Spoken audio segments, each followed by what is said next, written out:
Hello दोस्तों, स्वागत है आपका हमारे यूट्यूब चैनल स्टडी डायलॉग्स में। आज की वीडियो में हम पॉलिटी के 10 एमसीक्यूज़ को डिस्कस करेंगे जो कि एग्जाम के लिए बहुत बहुत ज़्यादा इंपॉर्टेंट है, क्योंकि एग्जाम में बार बार पूछे जाते हैं ये टॉपिक्स। तो ये सेशन बहुत ही ज़्यादा इंटरेक्टिव रहने वाला है, क्योंकि हम यहाँ पर इन एमसीक्यूज़ को कुछ नए तरीके से सीखेंगे, और इसलिए वीडियो को एंड तक ज़रूर देखें और चैनल को सब्सक्राइब करें। चलो देखते हैं पहला एमसीक्यू। पहला एमसीक्यू बोलता है कि who among the following is empowered to establish the inter state council. मतलब ये अंतर्राज्य परिषद को बनाने का किसको शक्ति है, कौन एम्पावर्ड है? तो parliament, president, speaker of Lok Sabha या फिर प्राइम मिनिस्टर। तो इसका सही आंसर है प्रेसिडेंट। मतलब कि जो हमारे प्रेसिडेंट हैं, हमारे जो राष्ट्रपति जी हैं, वो इंटर स्टेट काउंसिल को बनाते हैं। अभी जो इंटर स्टेट काउंसिल है वो बनाई जाती है प्रेसिडेंट के द्वारा। कौन से अनुच्छेद में? आर्टिकल 263 के अंदर बनाई जाती है। अब ये काउंसिल है तो यहाँ पर इनके कुछ मेंबर्स होते हैं। तो इनमें पहला मेंबर जो होते हैं वो है हमारे प्रधानमंत्री जी, जो कि चेयरमैन हैं। ठीक है। अब यहाँ पे हमारे जितने भी राज्य हैं, हमारे 28 राज्य हैं, उनके सारे मुख्यमंत्री आएंगे। साथ में ऐसी यूनियन टेरिटरी जिनके की सीएम है, और ठीक है, जिनमें सीएम है, जिनमें की लेजिस्लेटिव असेंबली मतलब कि विधानसभा है, वो यूनियन टेरिटरी। साथ में वो यूनियन टेरिटरी जहाँ पे कि विधानसभा नहीं है, तो वहाँ पे सीएम तो होंगे नहीं, तो वहाँ पे कौन होगा? एडमिनिस्ट्रेटर्स होंगे, जिसको कि प्रेसिडेंट हमारे अपॉइंट करते हैं। साथ में यहाँ पे तो हमारे हो गए सारे स्टेट, लेकिन कुछ ऐसे स्टेट भी होंगे, हो सकता है कुछ ऐसे स्टेट हो जहाँ पर कि प्रेसिडेंट रूल लगा होगा, तो अब वहाँ से कौन आएगा? ठीक है, तो वहाँ से आएंगे उस स्टेट के गवर्नर। ठीक है, ये सारे हो गए हमारे स्टेट से रिलेशन। अब स्टेट के बाद है यहाँ पे सेंटर के हमारे छः सेंटर के कैबिनेट मिनिस्टर्स होंगे, जिसको कि नॉमिनेट करा जाएगा हमारे प्राइम मिनिस्टर के अंदर। तो यहाँ पर सेंटर से भी लोग आ गए, स्टेट से भी लोग आ गए। अब ये जो इंटर स्टेट काउंसिल है, इसका काम क्या है? इसका काम ये है कि जो सेंटर है और स्टेट है उसके बीच में कोऑर्डिनेशन बिठाना, कि तालमेल बिठाना, कि जो भी समस्या है राज्य की जो भी समस्या है वो सेंटर को बता देंगे और सेंटर उनका निवारण कर देगा। तो एक तरीके की ये क्या है? एक काउंसिल है, एक परिषद है, कि यहाँ पर बैठकर हमारा जो सेंटर है, हमारा जो केंद्र है, वो राज्यों की परेशानियों को समझता है और उनको सॉल्व करता है। ठीक है, और वो सॉल्व करते हैं मिलजुल कर, कि स्टेट भी सॉल्व करेगा, सेंटर भी सॉल्व करेगा, दोनों मिलजुल के तालमेल बिठाकर, कोऑर्डिनेशन बैठा के वहाँ पर इनकी समस्याओं को सॉल्व करा जाएगा, बैलेंस करा जाएगा, उनकी समस्याओं को बैलेंस करके सॉल्व करा जाएगा। तो ये हो गया इंटर स्टेट काउंसिल। आपको इसको भूलना नहीं है, क्योंकि एग्जाम में इसका आर्टिकल पूछ लिया जाता है, और कौन अपॉइंट इसको एस्टेब्लिश करता है? प्रेसिडेंट एस्टेब्लिश करते हैं, और साथ में इनमें कौन कौन से मेंबर होते हैं। तो इसमें इंपॉर्टेंट हमारे लिए रहता है कि एक गवर्नर वाला एक पॉइंट है और एक एडमिनिस्ट्रेटर वाला पॉइंट है। ये आपको याद रखना है, बहुत ज़्यादा इंपॉर्टेंट है। चलिए नेक्स्ट क्वेश्चन देखते हैं। नेक्स्ट क्वेश्चन है कि सरकारिया कमीशन वॉज एस्टेब्लिश। आप सबने सुना होगा, सरकारिया कमीशन एग्जाम में 1000 बार पूछा जा चुका है। तो ये पूछा है कि किस लिए सेटअप करी गई थी सरकारिया कमीशन। पहला ऑप्शन है the relation between the president and the prime minister, relation between legislature and executive, relation between the executive and the judiciary, and relation between the union and state. तो इसका सही answer है union and state के बीच में। मतलब कि union और state, केंद्र और राज्य के बीच में रिलेशन को सही करने के लिए सरकारिया कमीशन को बनाया गया था। चलो सरकारिया कमीशन के बारे में कुछ समझ लेते हैं। सरकारिया कमीशन जो है वो 1983 में सबसे पहले सेटअप करी गई थी। किसने सेटअप करी थी? वो सेटअप करी थी सेंट्रल गवर्नमेंट, मतलब कि केंद्र सरकार ने इसको सेटअप करा था। इसमें 3 मेंबर्स थे, 3 मेंबर की ये कमीशन थी साथ में। लेकिन इसमें 1987 में इसने अपनी रिपोर्ट को दिया था सेंटर को। चलिए, अब इसने जो सरकारिया कमीशन थी उसने बहुत सारे रिकमेंडेशन दिए थे, लेकिन इसमें से जो हमारी सरकार है, केंद्र सरकार है, उसने कुछ रिकमेंडेशन को रिजेक्ट कर दिया था। अब इसमें से कुछ रिकमेंडेशन पेपर्स में पूछ लिए जाते हैं, जो कि एग्जाम में पूछे जाते हैं, तो वो रिकमेंडेशन मैं आपको बता देती हूँ। तो पहला रिकमेंडेशन इसमें ये था कि उसने ये बोला था कि आर्टिकल 356। अब आर्टिकल 356 क्या है? आर्टिकल 356 के अंदर प्रेसिडेंट रूल लगाया जाता है। ठीक है, उसने बोला था कि प्रेसिडेंट रूल को तब लगाना चाहिए जब एक आखिरी कुछ बचा ही नहीं है कि प्रेसिडेंट रूल हमें लगाना ही पड़ेगा, मतलब कि लास्ट रिजॉर्ट में हमें प्रेसिडेंट रूल लगाना चाहिए, सरकारिया कमीशन ने बोला था। लेकिन इस रिकमेंडेशन को नहीं माना गया, क्योंकि हम आज की डेट में भी देखते हैं किसी भी राज्य में अगर कॉन्स्टिट्यूशनल मशीनरी ख़राब हो जाती है तो तुरंत प्रेजेंट रूल लगा दिया जाता है। तो सरकारी कमीशन ने ये बोला था कि प्रेजेंट रूल लगाओ, लेकिन तब लगाओ जब कुछ रास्ता ही ना बचे, प्रेजेंट रूल लगाना ही पड़ेगा। ऐसा मत लगाओ कि आज प्रेजेंट रूल लगा दिया फिर कल लगा दिया, राष्ट्रपति शासन लगा दिया कि आज लगा दिया कल लगा दिया। क्यों लगा दिया? जिससे कि कोई राज्य डर जाए। ठीक है, उसकी एक रिकमेंडेशन की से ही इंटर स्टेट काउंसिल, जो भी हमने पहला क्वेश्चन करा है वो बनी थी। तो जो इंटर स्टेट काउंसिल बनी है आर्टिकल 263 के अंदर, वो रिकमेंडेशन थी सरकारिया कमीशन की। तो ये मैंने को इंपॉर्टेंट पॉइंट्स बताए हैं। वैसे सरकारिया कमीशन की बहुत सारी रिकमेंडेशंस थी। चलिए नेक्स्ट क्वेश्चन देख लेते हैं। नेक्स्ट क्वेश्चन में है under article 352 of the constitution, मतलब कि 352 कॉन्स्टिट्यूशन, मतलब जो हमारे संविधान में जो अनुच्छेद है 352, an emergency can be declare, उसके अंदर एक इमरजेंसी डिक्लेयर होती है जिसको हम नेशनल इमरजेंसी बोलते हैं। If the security of any part is threaten by, वो पूछते हैं कि कौन सी कंडीशन होगी जब नेशनल इमरजेंसी को डिक्लेयर करा जाएगा। वो है war, external aggression, arm force, arm rebellion या फिर सारे के सारे। तो इसमें है सारा, इसमें सारा है। अगर वार होगा, एक्सटर्नल एग्रेशन होगा, आर्म रिबेलियन होगा, तो आर्टिकल मतलब कि अनुच्छेद 352 के अंतर्गत नेशनल इमरजेंसी लगा दी जाएगी।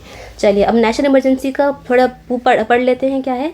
सबसे बड़ी बात है, इसको प्रेसिडेंट डिक्लेयर करते हैं। अब प्रेसिडेंट डिक्लेयर क्यों करेंगे? क्योंकि वो हमारे राष्ट्रपति हैं, ठीक है, और उनको ये हक है नेशनल इमरजेंसी को डिक्लेयर करने का। दूसरा ये हुआ कि ये किस कंडीशन पे इसको डिक्लेयर करा जाता है, मतलब कि वार हो, युद्ध हो, ठीक है, एक्सटर्नल एग्रेशन हो, बाहर से कहीं हमें कुछ धमकी आ रही हो या फिर एग्रेशन का कुछ खतरा हो, साथ में आर्म रिबेल हो। तो ये तीन मैंने आपको यहीं पे बता दिया है। तो ये अगर तीनों हैं तो नेशनल इमरजेंसी डिक्लेयर करी जा सकती है। ठीक है, अब तीसरी बात हम ये जानते हैं, जो आर्म रिबेल है ना, ये जो आर्म रिबेल है, इसको पहले इंटरनल डिस्टर्बेंस के नाम से जाना जाता था। ठीक है, इंटरनल डिस्टर्बेंस। अब ये जो सेंटेंस था, ये जो वर्ड था, ये एक तरीके का वेग था, इसके बारे में पता ही नहीं पड़ता था कि इंटरनल डिस्टर्बेंस का मतलब क्या है। फिर तो कोई भी सरकार इंटरनल डिस्टर्बेंस का नाम लेके नेशनल इमरजेंसी लगा सकती थी, और ऐसा करा भी था। 1975 में नेशनल इमरजेंसी लगाई गई थी, वो इंटरनल डिस्टर्बेंस का नाम लेकर ही लगाई गई थी। इसीलिए 44वां कॉन्स्टिट्यूशनल अमेंडमेंट एक्ट 1978 में इस इंटरनल डिस्टर्बेंस को हटाकर क्या इंट्रोड्यूस कर दिया गया? आर्म रिबेल इंट्रोड्यूस कर दिया गया। ये एग्जाम के लिए बहुत इंपॉर्टेंट है, एग्जाम में 1000 बार पूछा जा चुका है। तो आपको बस ये याद रखना है कि 1975 में नेशनल इमरजेंसी लगी थी, वो एक वेग टर्म इंटरनल डिस्टर्बेंस के नाम को लेकर लगाई गई थी। इसलिए 44वां कॉन्स्टिट्यूशनल अमेंडमेंट एक्ट में इस नाम को हटाकर आर्म रिबेल लगा दिया गया। चलिए अब चौथी बात नेशनल इमरजेंसी से रिलेटेड ये है कि ये जो नेशनल इमरजेंसी है, ये 1 मंथ के अंदर अंदर हमारे पार्लियामेंट, लोकसभा और राज्यसभा को पास करना होता है 1 मंथ के अंदर। अब क्यों करना होता है 1 मंथ के अंदर? क्योंकि अगर हमने इससे ज़्यादा 2 मंथ, 3 मंथ, 4 मंथ, 6 मंथ लिए तो नेशनल इमरजेंसी का मतलब ही नहीं बचेगा। क्यों? क्योंकि नेशनल इमरजेंसी तब लगाई जाती है जब किसी युद्ध का खतरा हो, एक्सटर्नल एग्रेशन का खतरा हो और आर्म रिबेल का खतरा हो। तो 1 महीने से ज़्यादा अगर 2 या 3 या 4 महीने हो गए, इतनी देर में तो बाहर से कोई आकर हम पे अटैक कर ही देगा। इसीलिए इसमें 1 मंथ का टाइम दिया गया है। चलिए नेक्स्ट क्वेश्चन देखते हैं। नेक्स्ट क्वेश्चन है under which of the following article the president of India can suspend the enforcement of fundamental right. ठीक है, इसमें बोला है कि जो हमारे प्रेसिडेंट हैं कौन से अनुच्छेद में फंडामेंटल राइट को के एनफोर्समेंट को सस्पेंड कर सकते हैं 20 और 21 को छोड़ के। आर्टिकल 358, 59, 359, 13 या 356। तो इसका सही आंसर है आर्टिकल 359। अब 359 में क्या होता है कि हमारे जो प्रेसिडेंट हैं, ठीक है, हमारे जो प्रेसिडेंट हैं वो इमरजेंसी के दौरान आर्टिकल 21 और 20 को छोड़ के, इनको छोड़ के जो कि स्पेसिफाइड, उनके अलावा जो दूसरे स्पेसिफाइड फंडामेंटल राइट्स हैं उनको, उनके एनफोर्समेंट को, ठीक है, उनके एनफोर्समेंट को रद्द कर सकते हैं। अब 20 और 21 को क्यों छोड़ा है? क्योंकि 20 और 21 में क्या है, इसमें है राइट टू लाइफ है इसके अंदर 21 में, और 20 में है कि किसी इंसान को भी पकड़ के बेफिजूल में किसी को जेल में नहीं डाल सकते हैं। तो ये ऐसे बेसिक फंडामेंटल राइट हैं जो कि हमारे नेशनल इमरजेंसी के दौरान इनका हनन नहीं हो सकता है। ये इन दोनों का हनन हमारे 1975 नेशनल इमरजेंसी 1975 के दौरान हुआ था। इसीलिए 44वें कॉन्स्टिट्यूशन अमेंडमेंट एक्ट के दौरान क्या करा गया कि 20 और 21 को हटा दिया गया कि ये वाला आर्टिकल को हमें नहीं छूना है, चाहे नेशनल इमरजेंसी हो, चाहे कुछ भी हो, या फंडामेंटल राइट हमारे सिटीजन्स के रहेंगे ही रहेंगे। इसीलिए इनको छोड़ के बाकी फंडामेंटल राइट्स को नेशनल इमरजेंसी के दौरान हटा दिया जाता है। चलिए, हाँ, और अगर ये तो हुआ हमारी पॉलिटी की बात। हमारे चैनल पर मंथली करंट अफेयर्स की मैगजीन आपको मिल जाएगी, ठीक है। हमने और 2023 में जितने भी इम्पोर्टेंट करंट अफेयर हैं उनकी हमने वीडियो बना रखी है पार्ट 1 में और पार्ट 2 में। अगर आपको देखना है तो आप वहाँ पे जाके भी देख सकते हैं, और मंथली तो आपको मिल ही जाती है। अगर आपको खेलों से कुछ संबंधित करंट अफेयर देखने हैं तो उसकी वीडियो भी हमारे चैनल पर है, ठीक है। और अगर आपको ट्रिक से समझना है, अगर आपको ट्रिक से याद रखना है किसी भी कंसेप्ट को, तो उसकी वीडियो भी हमारे चैनल पर आपके लिए अवेलेबल है, ठीक है। और ये तो एमसीक्यू की वीडियो है पॉलिटी के, साथ में एमसीक्यू की वीडियो करंट अफेयर की भी हमारे चैनल पर चल रही है, आप जाके वहाँ से देख सकते हैं।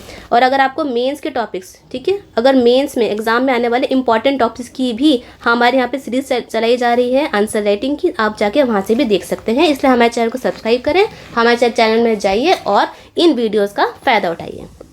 चलिए नेक्स्ट क्वेश्चन देखते हैं। नेक्स्ट है the main function of the finance commission. यहाँ पे पूछा है कि फाइनेंस कमीशन का मेन फंक्शन क्या है। To determine the part of the states in the central taxes, to determine the principal of financial aid given by the centre to the state, या फिर financial control over the state, financial control over the centre, या none of the above. तो इसका सही answer है ए।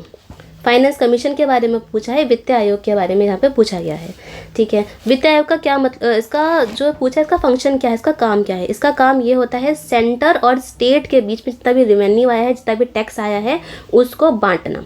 चलिए यहाँ पे हम ऐसे समझ लेते हैं कि ये समझिए कि टैक्स से लगभग हमारे पास, मतलब कि सेंटर के पास 10 करोड़ रुपये आया है, तो उसमें से 4 करोड़ रुपये सेंटर को मिलेगा और 6 करोड़ रुपए स्टेट को मिलेगा। ये बताएगी फाइनेंस कमीशन। फाइनेंस कमीशन ने बताया कि सेंटर के पास जाएगा 4 करोड़, स्टेट के पास जाएगा 6 करोड़। तो इस टाइप के डिस्ट्रीब्यूशन को हम बोलते हैं वर्टिकल डिस्ट्रीब्यूशन। चलिए, अब ये बात तो ही स्टेट में जाएगा, और हमारे स्टेट हैं 28, तो इन सभी स्टेट में भी तो 6 करोड़ रुपया बांटा जाएगा। तो किस तरीके से इन सभी स्टेट में 6 करोड़ रुपया बांटा जाएगा, कितनी परसेंटेज किस स्टेट को बांटी जाएगी। ऐसा तो नहीं है कि सभी स्टेटों को समान रूप से पैसा दे दिया जाएगा, किसी को ज़्यादा दिया जाएगा, किसी को कम दिया जाएगा। तो ये 6 करोड़ रुपये जिस तरीके से बांटे जाएंगे उसको हम बोलते हैं हॉरिजॉन्टल डिस्ट्रीब्यूशन। चलो इसका समझ लेते हैं। आपको पता है कि हमारे यहाँ पे फाइनेंस कमीशन 15 चल रही है, जो कि 2020 से 2026 तक का इसका टेन्योर है, और इसके जो चेयरमैन हैं वो हैं NK सिंह। और उससे पहले थी हमारी 14th फाइनेंस कमीशन, जो कि 2015 से लेकर 2020 तक थी, और इनके जो चेयरमैन थे वो थे YV रेड्डी। ये क्वेश्चन भी बार बार पूछा जाता है। देखिए, अब 15 फाइनेंस कमीशन ने क्या बोला है कि जो 42% जो भी सेंटर पैसा देती थी, अब उसने क्या बोला है कि 41% जो पैसा है वो स्टेट को मिलेगा, और साथ में जो 1% है वो जम्मू कश्मीर को मिलेगा, क्योंकि Jammu Kashmir new union territory बना था। ये वाली बात है। चलो अब नेक्स्ट क्वेश्चन देख लेते हैं। नेक्स्ट क्वेश्चन है which of the following is not a constitutional organ. मतलब कि इनमें से कौन सा संवैधानिक ऑर्गन नहीं है। Election commission, finance commission, inter state council, या प्लानिंग कमीशन। तो इसका सही आंसर है प्लानिंग कमीशन। क्यों? क्योंकि कॉन्स्टिट्यूशनल ऑर्गन्स वो वाली चीज़ें होती हैं जो कि हमारे संविधान में, जिनमें कि अनुच्छेद है जो कि किसी आर्टिकल के अंदर आती हैं। जैसे कि इलेक्शन कमीशन जो है वो आर्टिकल 324 के अंदर आती है, फाइनेंस कमीशन जो है वो आर्टिकल 280 के अंदर आती है, और इंटर स्टेट हमने अभी पढ़ा था वो 263 के अंदर आती है। लेकिन जो प्लानिंग कमीशन थी ये अब है नहीं, ये पहले की बात थी, ये पहले थी। इसको एक एग्जीक्यूटिव ऑर्डर के अंदर बनाया गया था, कि मतलब एक ऑर्डर दिया गया था एग्जीक्यूटिव, उसके अंदर बनाया गया था। कब बनाया गया था? 15 मार्च को बनाया गया था, 1950 में बनाया गया था। अब क्या हुआ है कि इसको हटा दिया गया है, एबॉलिश कर दिया गया है, उसकी जगह आया है नीति आयोग। ठीक है, नीति आयोग आया है 1 जनवरी 2015 में आया है नीति आयोग। अब जो नीति आयोग है ना, ये भी कॉन्स्टिट्यूशनल बॉडी नहीं है, ये एक एक्स्ट्रा कॉन्स्टिट्यूशनल बॉडी है। कौन सी है? एक्स्ट्रा कॉन्स्टिट्यूशनल बॉडी है, जो कि बनाई गई है रिजोल्यूशन ऑफ कैबिनेट के द्वारा। ठीक है, अब ये जो प्लानिंग कमीशन थी उसके जो चेयरमैन थे, इसके जो चेयरमैन थे वो हमारे प्राइम मिनिस्टर जी थे।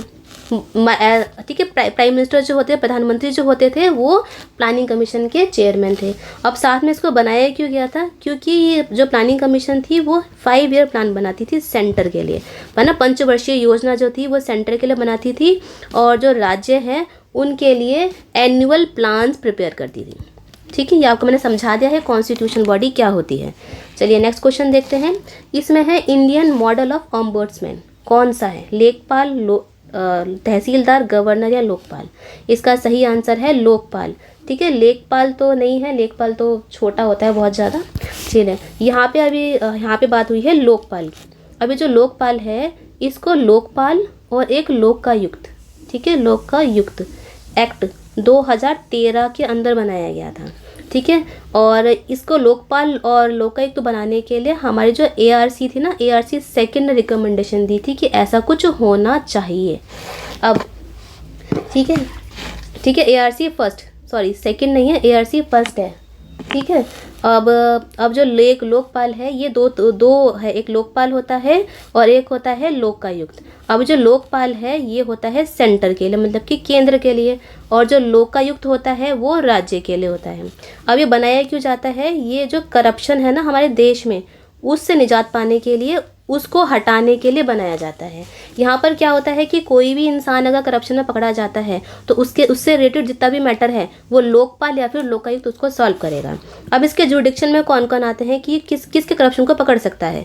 तो ये पकड़ सकता है हमारे प्राइम मिनिस्टर जी के। कितना इंपॉर्टेंट है कि हमारे प्राइम मिनिस्टर भी करप्शन करते हैं तो उनका जो केस है वो लोकपाल करेगा, वो भी फ्री नहीं है, उनको भी पकड़ा जाएगा अगर वो करप्शन करते हैं तो। प्राइम मिनिस्टर हो गए या फिर कोई भी मिनिस्टर्स हो गए, मंत्रीज हो गए। ठीक है, अब है MP, ठीक है, मेंबर ऑफ पार्लियामेंट, चाहे लोकसभा या फिर राज्यसभा, उनके मेंबर हो गए। या फिर ग्रुप ABCD पे जो भी लोग काम कर रहे हैं वो भी इस लोकपाल के अंदर आते हैं। ठीक है, ABCD के ऑफिसर जो हैं, और साथ में जो सेंट्रल गवर्नमेंट है ना, केंद्र सरकार जो है, उसके ऑफिशियल्स, अगर वो भी कुछ करप्शन में पकड़े जाते हैं तो उनका केस भी लोकपाल जी देखेंगे। ये इम्पॉर्टेंट है। चलिए, अगर ये तो इसके लिए लोकपाल तो एक बहुत बड़ा टॉपिक है। ठीक है, इसको अभी हम यहाँ नहीं समझा सकते हैं, टाइम बहुत ज़्यादा लग जाएगा। अगर आपको इस पर स्पेसिफिक वीडियो चाहिए तो हमें कमेंट सेक्शन में लिखिए, हम उसके लिए बना देंगे स्पेसिफिक वीडियो। चलिए नेक्स्ट क्वेश्चन है, which one of the following has a status different from the other 3। यहाँ पे पूछा है, इन अदर 4 आएगा, वैसे यहाँ पे 3 नहीं आएगा, इनमें से। ठीक है, चलिए अब है backward class commission, finance commission, national human right commission या फिर इलेक्शन कमीशन। अब जो बैकवर्ड, इसका सही आंसर है नेशनल ह्यूमन राइट कमीशन, क्योंकि जो बैकवर्ड कमीशन है वो इसका एक अनुच्छेद के अंदर आती है 340 के अंदर।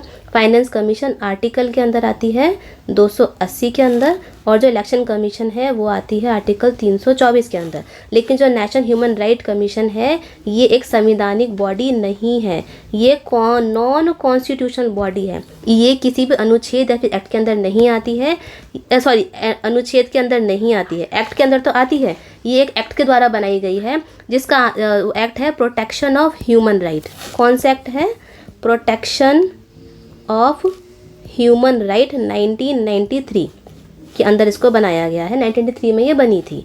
अब ये होता क्या है, ह्यूमन राइट्स क्या होता है? ह्यूमन राइट्स का मतलब ये हो गया, नेशनल ह्यूमन राइट्स जो कमीशन है हमारी, ये निगरानी रखती है कि किसी भी इंसान का कहीं कोई ह्यूमन राइट तो नहीं छीना गया, कहीं उसके जीने की लिबर्टी, ठीक है, उसकी इक्वालिटी या फिर उसकी डिग्निटी का हनन तो नहीं करा गया। ऐसी चीज़ें, ऐसे मैटर्स जो कि हमारे कॉन्स्टिट्यूशन में भी गारंटी दे रखी है, उन चीज़ का हनन तो नहीं करा गया। और जो नेशनल ह्यूमन या फिर ह्यूमन राइट्स जो हैं वो इंटरनेशनल कोवेनेंट के अंदर भी आते हैं। यहाँ पर हमें अंतर्राष्ट्रीय इनको रिकॉग्निशन भी मिल चुका है। अब इसको समझ लेते हैं कि आप बोलोगी जब हमारे कॉन्स्टिट्यूशन में ये दे रखा है तो कहीं ये फंडामेंटल राइट तो नहीं है। ये बहुत बड़ा कन्फ्यूज़न होता है इसके अंदर कि फंडामेंटल राइट्स मतलब कि ह्यूमन राइट्स और फंडामेंटल राइट्स में क्या अंतर है। चलो देख लेते हैं। अब ये समझिए, कोई एक इंसान है, ठीक है, इसने कोई क्राइम कर दिया है, इसने कोई क्राइम कर दिया। अब क्या हुआ कि ये जेल में पड़ा हुआ है, अब ये जेल में पड़ा हुआ है। अब क्या हुआ, ये जेल में तो है, अब क्या होगा, लेकिन इसके जेल में है तो इसके जो फंडामेंटल राइट्स हैं 20 हो गया, 19 फंडामेंटल राइट, 19, 21 इस तरीके के फंडामेंटल राइट्स तो इसको नहीं मिल रहे हैं। तो ये तो इसके साथ अन्याय हो गया। ठीक है, लेकिन ये जेल में है, लेकिन इसके पास ह्यूमन राइट्स हैं अभी भी, चाहे इसके पास फंडामेंटल राइट्स नहीं है लेकिन इसके पास ह्यूमन राइट्स हैं। मतलब कि यहाँ पर अभी भी ये मानवता हम लोगों को दिखानी पड़ेगी। क्यों दिखानी पड़ेगी? क्योंकि अगर ये बीमार पड़ता है तो हमें इसका दवाई इलाज कराना पड़ेगा, इसको भूख लगती है तो खाना देना पड़ेगा, ठीक है। चाहे हमने उसके फंडामेंटल राइट 19 और 21 ले लिए गए हैं, लेकिन मानवता के अधीन रहकर हम उसको मार नहीं सकते, ज़्यादा पीट नहीं सकते, क्योंकि वो एक मानव तो है, उसके वो मानवता वाले अधिकार तो हैं, वो हमें दिखाने पड़ेंगे। चाहे फंडामेंटल राइट्स उसके हमारे 19 और 21 छीन ले गए हैं, और वो इसलिए भी छीन ले गए हैं क्योंकि उसने कुछ एक क्राइम करा था, तो ऐसी डेटरेंस फैलाने के लिए उसको एक सज़ा मिली है। अभी जो फंडामेंटल राइट लिए गए हैं वो उसके प्रोसीजर एस्टेब्लिश बाय लॉ के अंदर लिए गए हैं, एक कानूनी रूप का एक सहारा लेते हुए, एक रास्ता लेते हुए उसको सज़ा दी गई है, ठीक है। फंडामेंटल राइट तो यहाँ पे चले गए हैं, लेकिन क्राइम करने के बाद भी इंसान के ह्यूमन राइट्स रहते हैं, क्योंकि वो एक इंसान है, एक एंटिटी है। फंडामेंटल राइट चाहे ख़त्म हो गए लेकिन ह्यूमन राइट्स हमेशा रहते हैं। चलिए नेक्स्ट क्वेश्चन है article 371 of the constitution make the special provision for which of the following state. कौन कौन से हैं आर्टिकल 371 के अंदर, कौन कौन स्पेशल कौन से स्टेट्स में मतलब 371 आर्टिकल कौन से स्टेट्स में लगता है? जम्मू कश्मीर में, महाराष्ट्र, गुजरात में, नागालैंड या आंध्र प्रदेश में? इसका सही आंसर है महाराष्ट्र एंड गुजरात। आर्टिकल 371 है। जम्मू कश्मीर में आर्टिकल 370 है, नागालैंड में आर्टिकल 371A है, आंध्र प्रदेश में 371D है। अब हमारे कॉन्स्टिट्यूशन में पार्ट 21 के अंदर आर्टिकल 371 से लेकर 371J तक आर्टिकल्स दे रखे हैं, जिसके अंदर 12 स्टेट्स को स्पेशल प्रोविज़न दे रखा है। अभी स्पेशल प्रोविज़न दे रखा है 12 स्टेट्स को। क्यों दे रखा है? कि यहाँ पर इन राज्य के लोगों को, ठीक है, जो भी बैकवर्ड रीजन होता है वहाँ पे उनके एस्पायरेशंस को पूरा करा जाएगा, उनके कल्चर को बचाया जाएगा, ठीक है, उनके इकोनॉमिक इंटरेस्ट को बचाया जाएगा, जो भी उनके हित में चीज़ें हैं, जो भी उनके इंटरेस्ट में चीज़ें हैं उनको प्रोटेक्ट करा जाएगा, ठीक है, क्योंकि वो बैकवर्ड रीजन से वहाँ पे बिलोंग करते हैं। चलिए नेक्स्ट क्वेश्चन देखते हैं।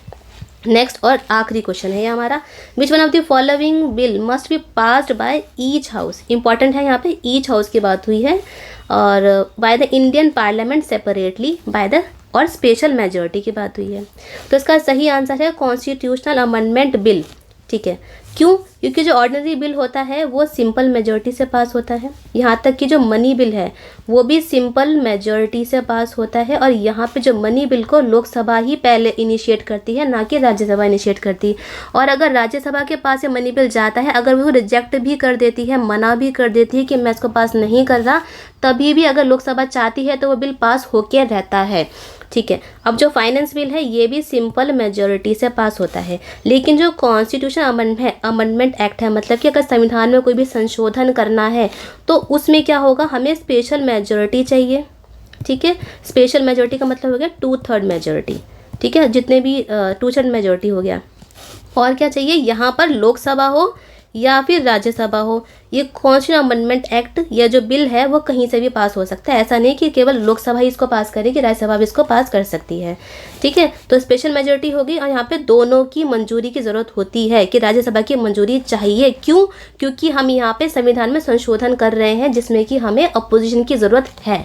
चलिए, ये थे हमारे आज के 10 क्वेश्चन जो कि बहुत ही ज़्यादा इंपॉर्टेंट है, एग्जाम में बार बार पूछे जाते हैं, ठीक है। अगर वीडियो आपको हमारी कैसी लगी हमें कमेंट सेक्शन में ज़रूर बताइए। अगर कोई सुझाव है तो वो भी आप हमें बता सकते हैं। अगर इन 10 क्वेश्चनों में से आपको कोई भी डाउट है हमें कमेंट में लिखिए, हम उसका सॉल्यूशन ज़रूर करेंगे। वीडियो को लाइक करिए, शेयर करिए, चैनल को सब्सक्राइब करिए। मिलते हैं नेक्स्ट वीडियो में। Happy learning.